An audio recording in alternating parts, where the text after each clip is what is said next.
Hello बच्चों, कैसा चल रहा है आप लोगों का?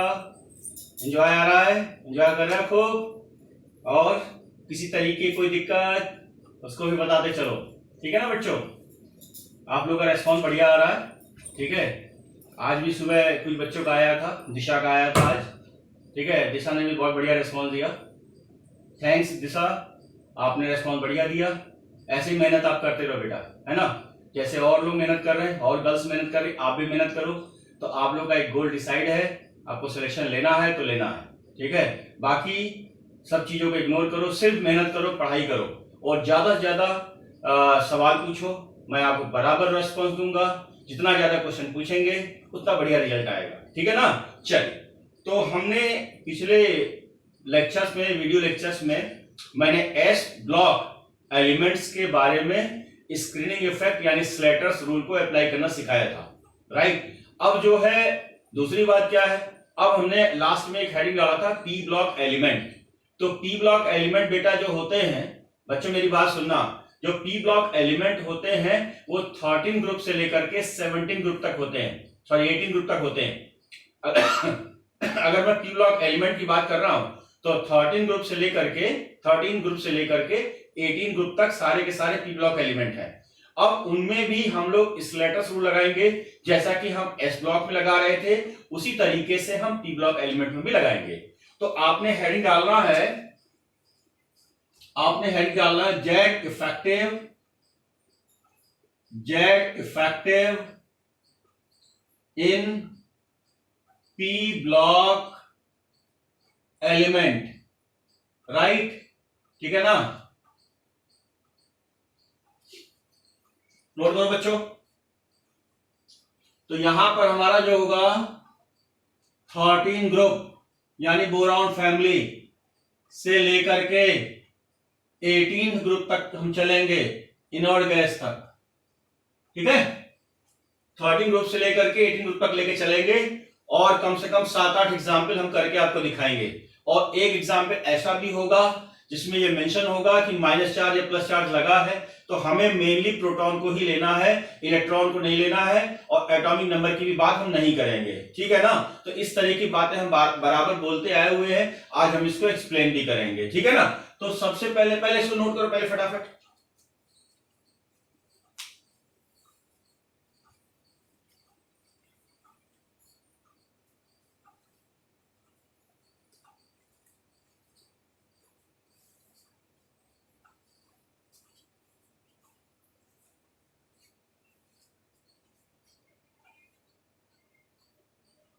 लिखा बच्चों? अब देखो, सबसे पहले हम किसकी बात करें, बी बोरॉन 13 ग्रुप में यही है ना। Z बराबर कितना होता है? Z बराबर होता है 5, बेटा होता है कि नहीं होता है? Z बराबर 5 होता है। अब मैंने क्या किया हुआ है, मैंने कॉन्फ़िगरेशन किया 1s2, इसके बाद 2s2 और 2p1, राइट, ठीक है ना, पक्का। फिर से देखो 1s2 2s2 2p1, ये आउटर सेल हुआ भाई, n बराबर 2 आउटर सेल हुआ कि नहीं हुआ? जो n पहले वाले केस में क्या कर रहे थे, 3s1 ले रहे थे, 4s1 ले रहे थे, जहां पर n की वैल्यू सबसे ज्यादा था वो आउटर सेल था, जैसे मान लिया शेल घुमा रहे हैं हम इस तरीके सेल घुमा रहे हैं, राइट, इस तरीके घुमा रहे हैं, तो अंदर जो न्यूक्लियस के पास होगा n बराबर 1 2 3 4, तो जैसे जैसे हम बाहर तरफ जाते जाएंगे, न्यूक्लियस से हम बाहर तरफ जाएंगे, नंबर n की वैल्यू बढ़ेगी, तो n जहां पर सबसे ज्यादा होगा वो आउटर सेल होगा, राइट बेटा। अब मेरी बात समझना, यहां पर n की वैल्यू 2 है, 2 यहां भी है, 2 यहां भी है, इसका मतलब ये आउटर सेल हुआ, इसका मतलब ये क्या हो गया, n हो गया। अब ये क्या हो गया बेटा जी, n-1 हो गया, तो बेटा n-2 की यहां कोई जगह ही नहीं है, n-2 कोई जगह नहीं है। अब स्लेटर्स रूल क्या कहता है, तो पहला तो ये कहता है कि साहब यहां से एक इलेक्ट्रॉन निकालिए, तो यहां कितने इलेक्ट्रॉन है, 3, देखो 2 यहां पर, 1 यहां पर, 3, तो कितने इलेक्ट्रॉन बच गए, 2 भाई, 3 में से एक निकाल दिया, 3 में एक निकाल दिया, कितना बचा, 2, और 2 में क्या करेंगे इंटू 0.35, याद आ रहा है कल का। अच्छा, अब ये अंदर की तरफ आ जाओ बेटा, अंदर की तरफ आ जाओ, अंदर के लिए क्या बताया था, 2 इंटू 0.85, यही था बेटा, यही था कि नहीं था बच्चों, ये था कि नहीं था। अब मेरे को क्या निकालना है, जेड इफेक्टिव, तो जेड इफेक्टिव यानी जेड स्टार निकालना है। तो इसके लिए मैं क्या करूंगा, Z minus sigma, right. Boron का एटॉमिक नंबर कितना है, यानी नंबर ऑफ प्रोटॉन कितने, 5। और सिग्मा के लिए क्या करूंगा मैं, देखो बेटा 2 इंटू 0.85 पक्का, और प्लस हो जाएगा 2 इंटू 0.35। बेटा ये होगा कि नहीं होगा, इसको सॉल्व करो, दैट इज आंसर। ठीक है, नोट करिए बेटा।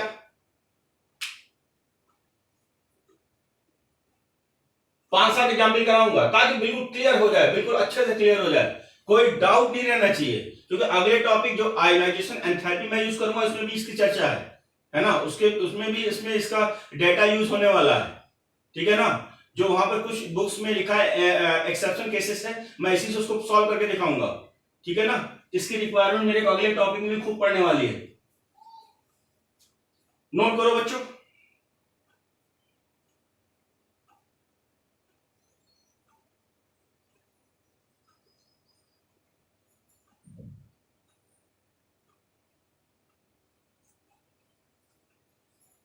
अनन्या बेटा तेरा क्लियर हुआ कॉन्सेप्ट? अगर क्लियर ना हुआ हो बेटा, अनन्या सुनो, अगर आपको क्लियर ना हुआ हो तो एक बार फिर व्हाट्सएप कर देना कि मेरा फिर यहां पर दिक्कत आ रहा है। मैं अगले लेक्चर में फिर मैं उसको डिस्कस करूंगा। किसी भी, ये अनन्या के लिए कोई भी बच्चा हो, अगर आपको क्लियर नहीं हो रहा है आप मुझे व्हाट्सएप करिए कि मेरा ये क्लियर नहीं हुआ, तो कमिंग लेक्चर्स में फिर मैं उसको एज एग्जाम्पल यूज करूंगा, किसी न किसी फॉर्मेट में फिर समझाऊंगा, मैं आपको दूसरे तरीके समझाऊंगा। और जब तक समझाऊंगा जब तक आप कह दो ना हाँ सर आप इट्स ओके, अब कोई दिक्कत नहीं है, जब तक मैं चलेगा। ठीक है ना, वेरी गुड। नोट कर लिया आप लोगों ने?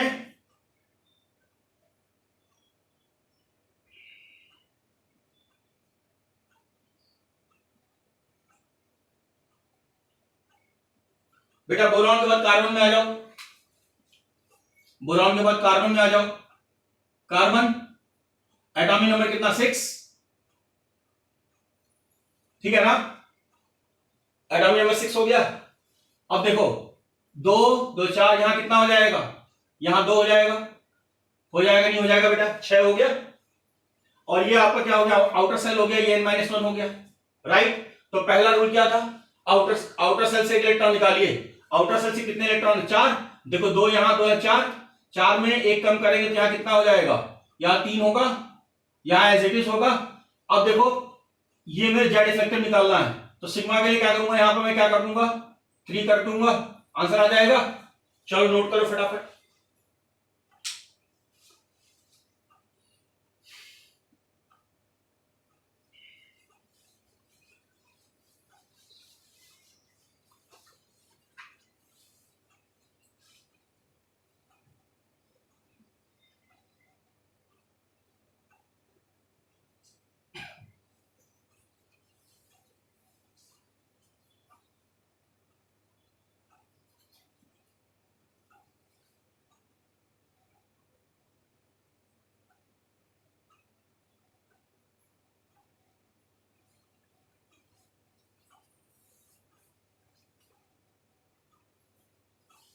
नोट किया बच्चों?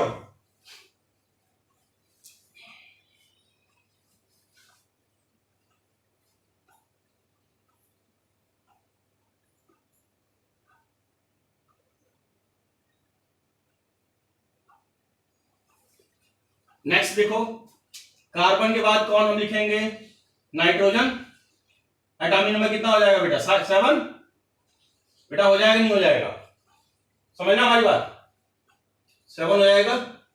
अब मेरे क्या करना है, पहले वाले में थोड़ी सी गलती हो गई, यहां पर भी चेंज होना था ना बेटा, यहां कितना होना था, पहले वाले में 6 होना था, सही कर लेना। यहां भी चेंज होना था, चलो बच्चों यहां भी चेंज होना था ना, सही कर लेना आप लोग। कर लिया आप लोगों ने, क्लियर। चल अब 7 में आ जाओ, देखो 7 में कितना हो जाएगा, 1s2 2s2 2p3 हो जाएगा नहीं हो जाएगा बेटा, ये हो जाएगा बेटा, हो जाएगा नहीं हो जाएगा, क्लियर। अच्छा एक बात बताओ मेरे को, बेटा मेरे को बात बताओ, पहला रूल लगाओ, 5 में से एक इलेक्ट्रॉन कम करो, ये आपके 3 है, ये 2 है, 3 और 2 5 हो गए, 5 में 1 इलेक्ट्रॉन कम करो, कितना हो गया बेटा? 4 हो गया बेटा, 4 हुआ। और ये आपका एज इट इज होगा, तो यहां मैं क्या लिखूंगा? यहां 4 लिखूंगा। अब यहां क्या लिखूंगा बेटा मैं? यहां बताओ 7 लिखूंगा। लिखूंगा नहीं लिखूंगा? बिल्कुल लिखो जरा इसको।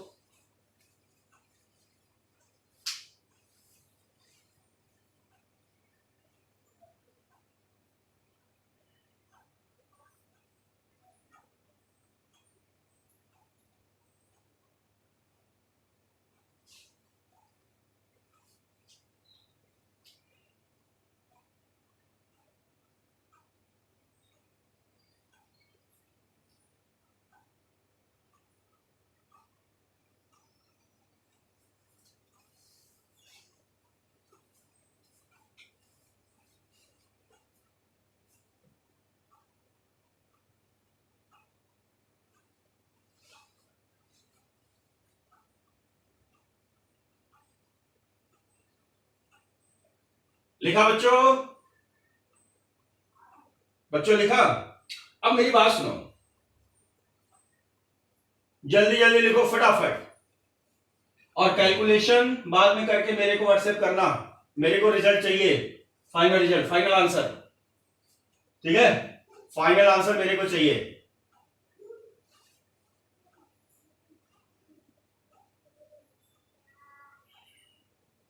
अच्छा एक बात बताओ, मैंने बराबर एक बात कहा कि जेड की अगर मैं बात करता हूं जेड की, तो जेड क्या है? जेड मैंने लिखवाया था कि भाई एटॉमिक नंबर, ठीक?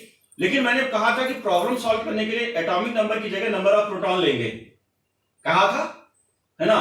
तो देखो एक बात तो सही है कि एटॉमिक नंबर बराबर नंबर ऑफ इलेक्ट्रॉन होता है, और number of electron number of proton बराबर होता है, बिल्कुल सही बात है, इसमें मैं कोई वो नहीं कह रहा हूं।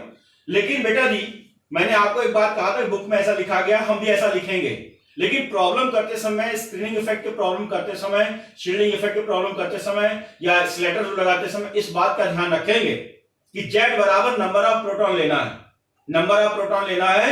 ये मैंने अंडरलाइन भी करवाया था, तो जेड बराबर नंबर ऑफ प्रोटॉन लेना है, जो लिखा गया उसको वहीं तक छोड़ो, नंबर ऑफ प्रोटॉन लेना है। जेड एटॉमिक नंबर बराबर क्या होता है? नंबर ऑफ प्रोटॉन, और नंबर ऑफ प्रोटॉन बराबर नंबर ऑफ इलेक्ट्रॉन। फिर से सुन लो, एटॉमिक नंबर बराबर होता है नंबर ऑफ प्रोटॉन, और नंबर ऑफ प्रोटॉन बराबर नंबर ऑफ इलेक्ट्रॉन। फिर से सुन लो, जेड इफेक्टिव में जेड की वैल्यू, जेड बराबर क्या है? एटॉमिक नंबर, एटॉमिक नंबर बराबर नंबर ऑफ प्रोटॉन, और नंबर ऑफ प्रोटॉन बराबर नंबर ऑफ इलेक्ट्रॉन, ठीक है ना?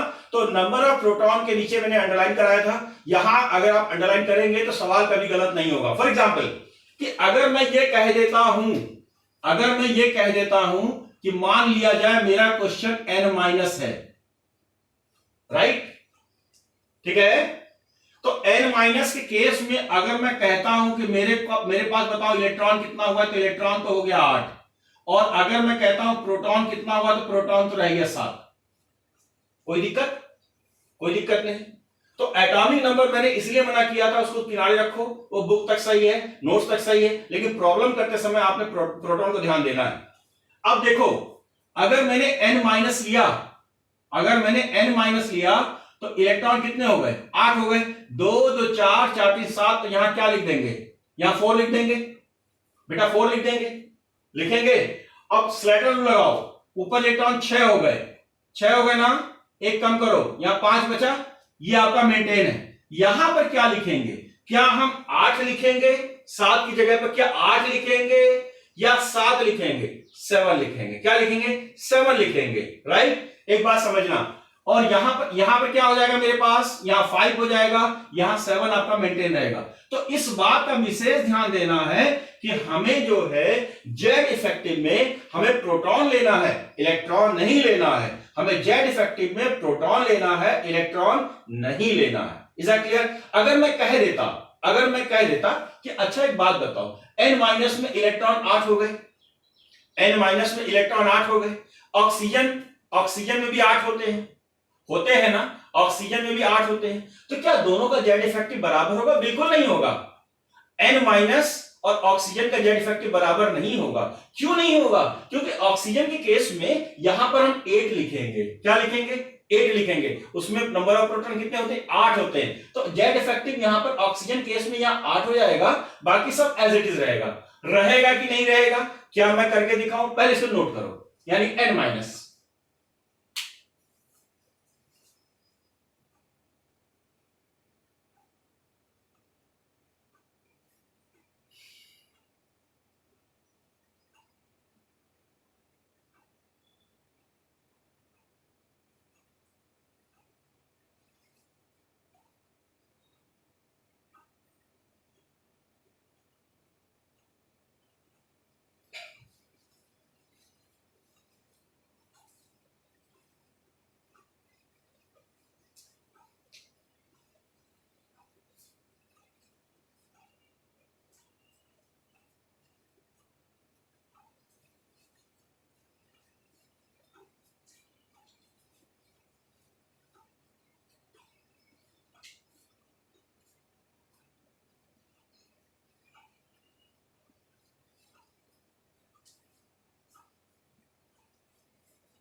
लिखा बच्चों?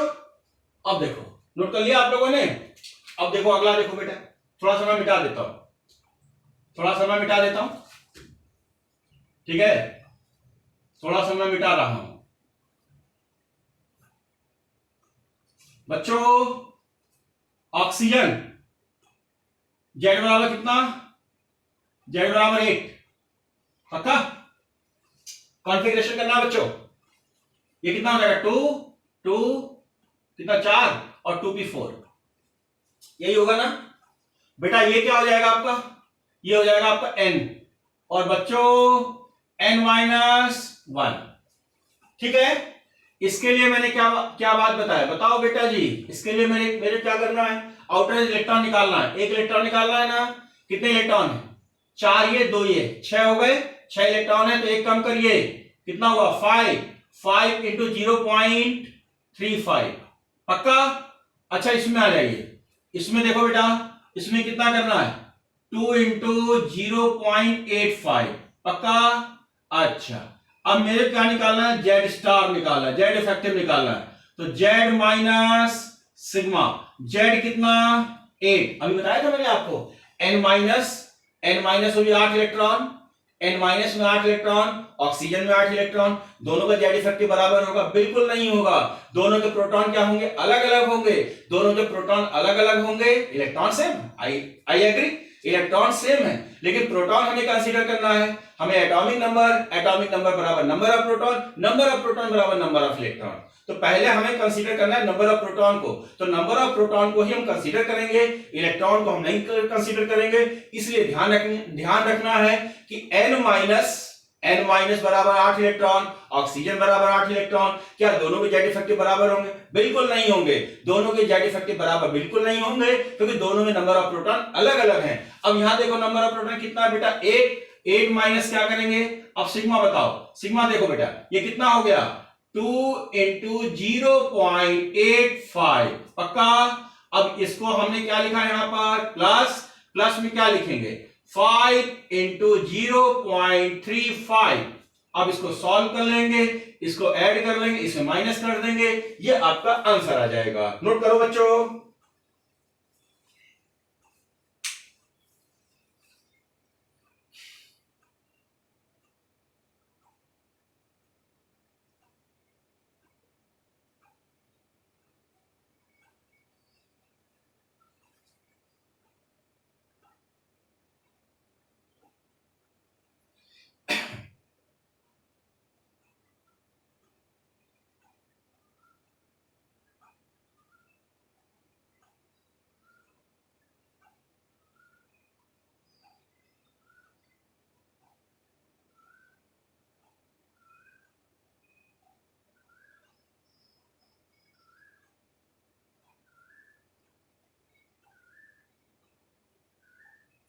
नोट किया बच्चों? आगे बढ़े, वेरी गुड। अब ऑक्सीजन के बाद बताओ कौन आता है? फटाफट बताओ। फ्लोरीन आता है नहीं आता है? बिल्कुल आता है। फ्लोरीन का एटॉमिक नंबर कितना बताओ बच्चों, 9 या 10? 9। अब हमें करना क्या है, कॉन्फ़िगरेशन। कॉन्फ़िगरेशन पहले मैं आपको सिखा चुका हूं। 9 को कैसे करेंगे, 2 2 4 और यहां क्या लिखेंगे 5। क्या ये 9 हुआ? बिल्कुल हुआ। अब हमें क्या करना है, स्लेटर रूल लगाना है। स्लेटर रूल के लिए क्या बताया, पहले बताओ 5 to 7, 7 इलेक्ट्रॉन हुए कि नहीं हुए? बिल्कुल हुए। अब 7 में से क्या करना है, एक इलेक्ट्रॉन कम करना है। जब एक इलेक्ट्रॉन कम करेंगे तो बच्चों कितना हो जाएगा, 6 हो जाएगा। बेटा होगा कि नहीं होगा, 6 होगा कि नहीं होगा? बिल्कुल होगा। 6 के बाद हमने एज इट इज मेंटेन रहेगा। यहां पर हम क्या लिखेंगे, 6 लिखेंगे। बच्चों लिखेंगे नहीं लिखेंगे? और यहां चेंज क्या करेंगे, यहां हम 9 लिखेंगे और इसको कैलकुलेट करेंगे, हमारा आंसर आ जाएगा। नोट करो बेटा।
लिखा बच्चों,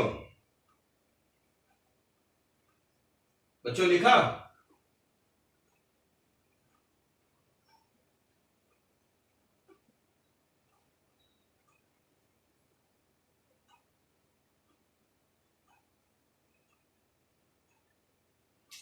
अगला देखो बच्चों, अगला देखो, फ्लोरीन के बाद कौन आएगा बताओ बालको? फ्लोरीन के बाद कौन आएगा, नियॉन। नियॉन का एटॉमिक नंबर Z बराबर कितना, 10, है ना? ठीक है। अब एक बात बताओ, एक बात बताओ, कॉन्फ़िगरेशन देखो, क्या ये 6 हो जाएगा? हो जाएगा नहीं हो जाएगा? 6 8 2 10। यहां पर क्या कर, स्लेटर लगाओ, यानी कि 8 है ना, 8 में एक कम करो 7, बाकी एज इट इज रहेगा। अब इसके बाद यहां मैं क्या कर दूंगा बच्चों, 10, और ये आपका सॉल्व करेंगे तो आंसर आ जाएगा। नोट करो बच्चों।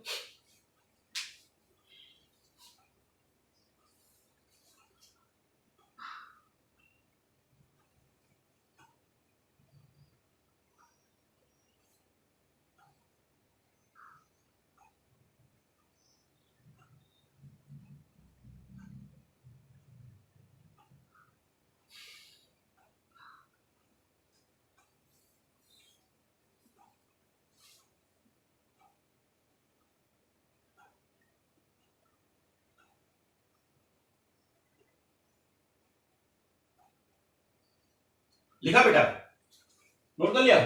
अब लिखो नोट, नोट करके लिखो बच्चों, नोट करके लिखो बेटा। नोट, अगर अगर मान लिया जाए फर्स्ट ए ग्रुप है, ठीक है, तो फर्स्ट ए ग्रुप का जो कॉन्फ़िगरेशन होगा NH1 होगा। अगर मान लिया जाए सेकंड ए ग्रुप है, तो सेकंड ए ग्रुप का जो कॉन्फ़िगरेशन होगा वो NH2 होगा। अगर 13 ग्रुप है, ठीक है, तो 13 ग्रुप का क्या होगा, NH2 और NP1 होगा। अगर मैं 14 ग्रुप की बात कर रहा हूं, तो 14 ग्रुप का क्या होगा, NH2 और NP2 होगा। पहले इतना नोट कर बेटा, फिर इसका मतलब समझाता हूं।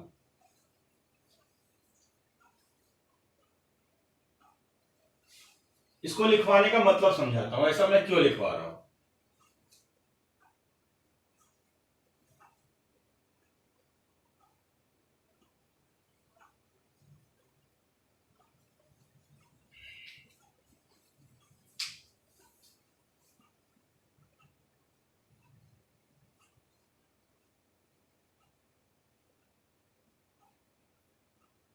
लिखा बच्चों?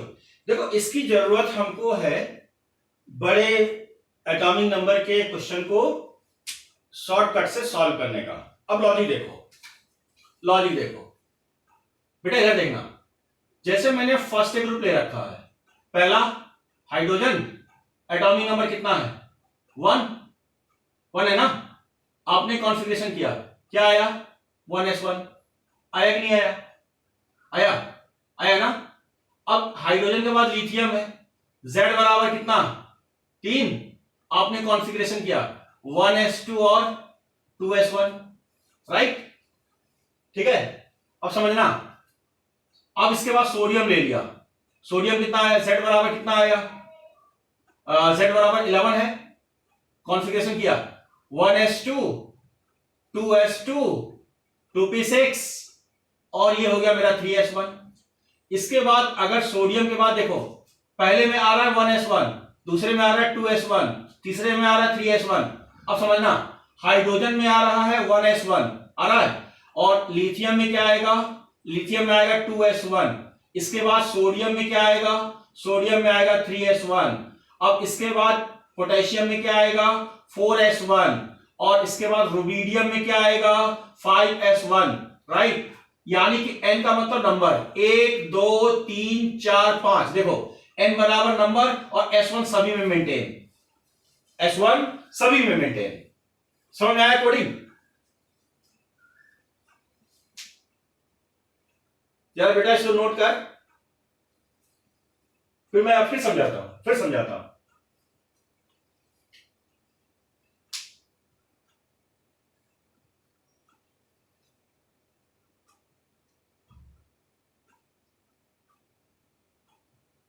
लिखा? इसको भी लिखिए बच्चों। ये आपका 15 ग्रुप में आ जाओ, तो 15 ग्रुप में देखो मैंने क्या लिखा? NS2 और NP3। 16 में आ जाओ, तो 16 ग्रुप में मैंने लिखा कि NS2 और NP4। 17 ग्रुप में आ जाओ, तो क्या लिखोगे? NS2 और NP5।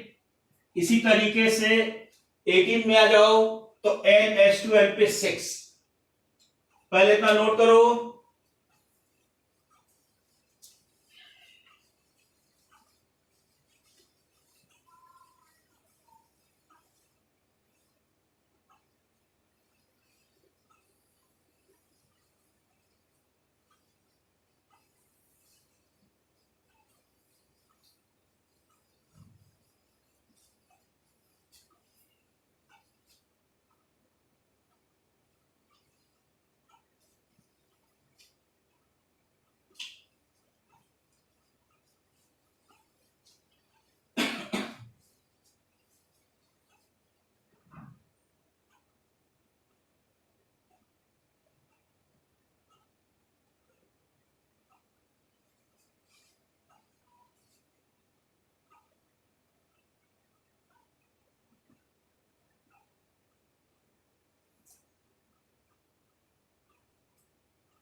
लिखा बच्चों?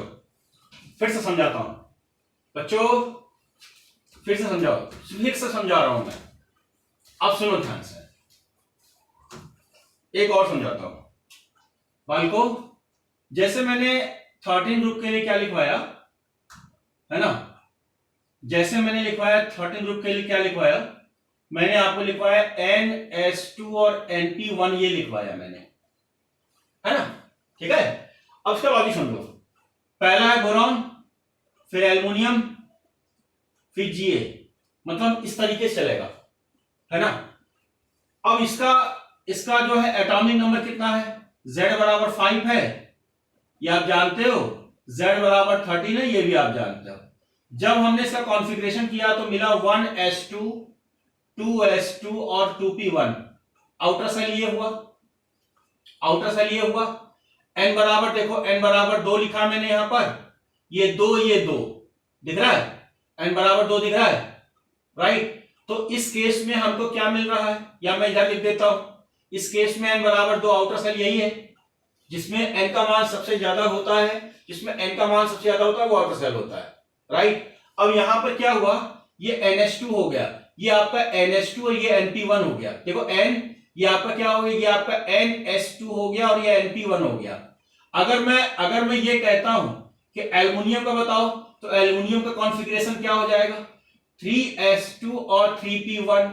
इसके बाद अगर मैं इसका कहता हूं तो आप कहोगे 4s2 और 4p1, राइट। आईएन का कहूं या टीएल का कहूं तो इसका क्या कहोगे, इसका कहोगे 5s2 और हो जाएगा 5p1, राइट। ये 5p1 है। इसका मैं अगर कहता हूं, इसका क्या हो जाएगा लास्ट में 6s2 और 6p1। कुछ को समझ में आया, कुछ को समझ में आया। फिर से एक और करके दिखाता हूं, और नोट, इसको भी नोट कर बेटा,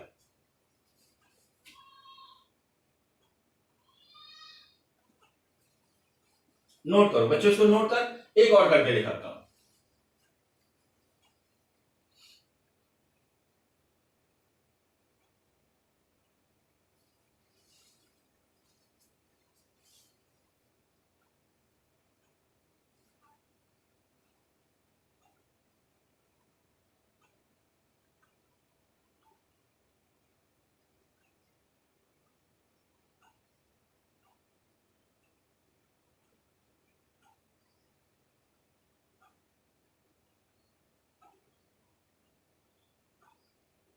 लिखा,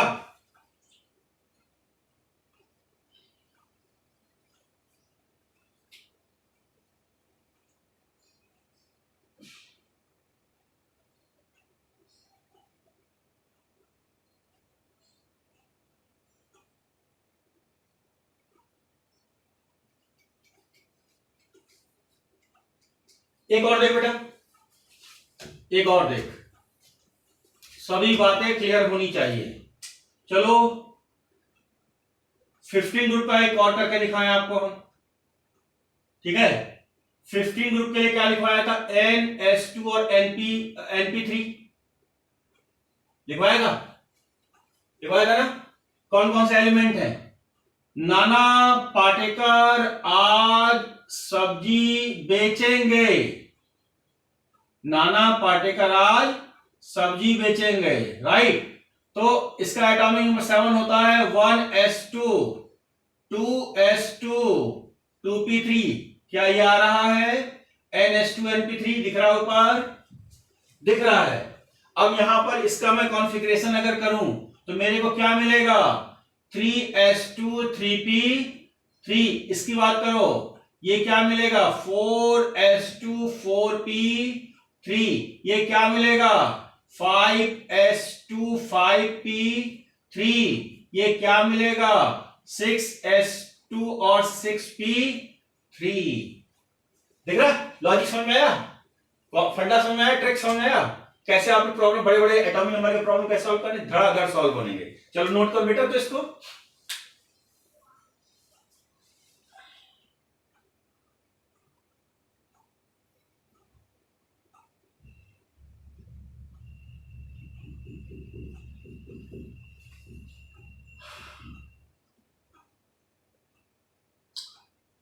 लिखा बच्चों, लिखो। Next case 3, case 3। कुछ बच्चों की व्हाट्सएप में मेरे पास क्वेश्चन आया था कि साहब मुझे एटॉमिक नंबर 21 से लेकर 30 भी चाहिए। ठीक है साहब, वो भी मिलेगा आपको, आप बिल्कुल बेफिक्र रहिए, आपको इससे भी ज्यादा मिलेगा। आप थोड़ा सा सब रखिए, टाइम अभी थोड़े थोड़े लेक्चर्स हुए हैं, है ना, तो सब मिलेगा आपको, बिल्कुल बेफिक्र। केमिस्ट्री को लेकर के बिल्कुल बेफिक्र हो जाइए, जो आपको कंटेंट डिलीवर हो रहा है आपके एग्जाम में एज इट इज वहीं से पूछा जाएगा, right. 80 to 85% question from notes, 15% बाहर से आता है, बहुत कम बाहर से आता है, मैक्सिमम क्वेश्चन सेंट्रलाइज रहता है आपके नोट्स में। मैंने आपको मतलब भर की चीज आपको बता दिया, पूरी आईआईटी और पूरा नीट के क्वेश्चन पेपर आप देखिए उठा करके इसी से आएगा, ठीक है। 80 to 85% फ्रॉम नोट्स, मैंने कहा एज इट इज रहेगा, 80 to 85% क्वेश्चन फ्रॉम नोट्स, इसका मतलब एज इट इज रहेगा। 15% में हो सकता है डाटा बदल दे, हम कुछ और बताना चाह रहे, कुछ और पूछ ले, मिक्सअप सवाल कर दे, वो अलग चीज है, लेकिन इतने % from notes. Is that clear? इस बात की गारंटी मेरी होगी। Any doubt? नोट करो।